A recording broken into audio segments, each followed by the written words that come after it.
In the world of modern American media, we have a number of polls which the news media like to push to the front without explaining, most of these having to do with politics. A favorite for generating noise is congressional approval ratings. This video will be an attempt to explain why these are utterly worthless in any way. Sounds like fun? I think so too. Let's get started. Now, in the United States, the legislative branch of government is controlled by our two-house legislature, which is called Congress. The first house is the Senate, and the lower house is the House of Representatives. We'll start by talking about the Senate, since that provides a much clearer picture in terms of representation. To become a United States Senator, you must have the following qualifications. You must be the age of 30 by your swearing in, you must have been a citizen of the United States for at least 9 years, and you must be a resident of the state you seek to represent. Every 2 years, a third of the Senate is elected, and the winners of those elections will serve a 6-year term. Elections for the Senate take place statewide, with every voter in the state being able to vote for the senator up for election. Because there are 2 senators from each state, that means oftentimes election years will not feature a Senate race on the ballot.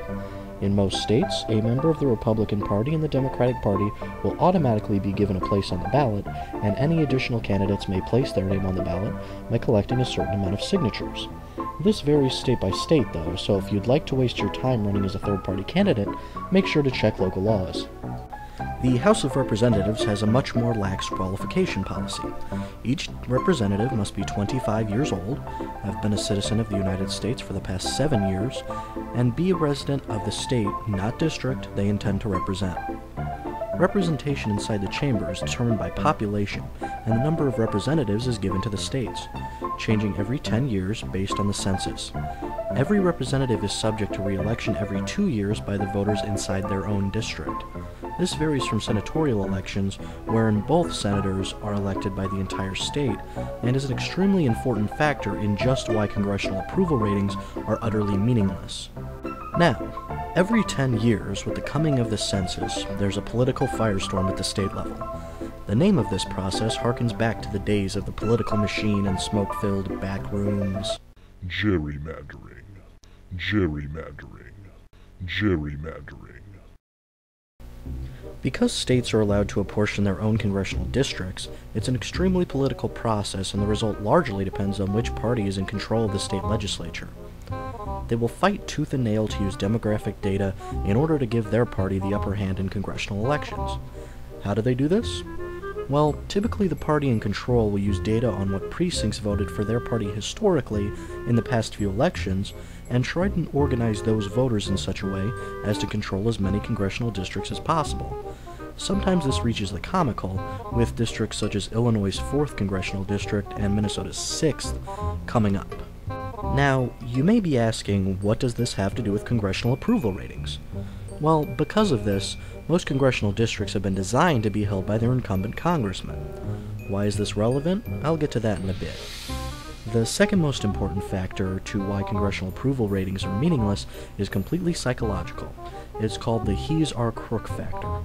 Historically, opinions of Congress have always been frighteningly low. They've recently reached around 40%, and everyone was rather excited by this. But with an approval rating of only 40%, how would an incumbent ever get re-elected? It's absolutely absurd, you might say. This is where things get good.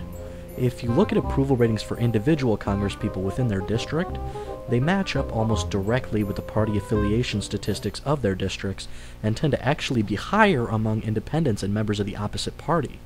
This is quite amusing, and experts believe this to be caused by the age-old saying, well, he may be a low-down dirty crook, but at least he's our low-down dirty crook. You see, one of the main ways congressmen run in their districts is by pointing to their accomplishments. These are primarily given out in the form of earmarks of federal money sent directly to the district. Because of this, every time a voter looks at the ballot, he's forced to ask himself the following question. Should I trust the person who has brought money and jobs to our area, improved our prosperity, and has the standing and influence to bring even more in the 2 years to come?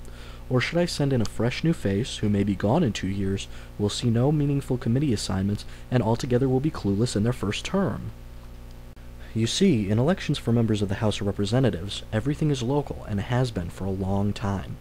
People may be upset over federal money going to other districts, and they may dislike the pace, progress, or direction of Congress at large, but they will still go into the voting booth and vote for their crook.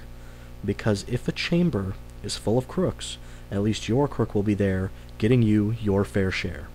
And with incumbency success in elections in the Congress well over 90%, it's the best thing to do if self-service is your goal. I hope this addresses any questions anyone might have about congressional approval ratings, but if you have any, feel free to private message me or leave a question in the comments. Thank you.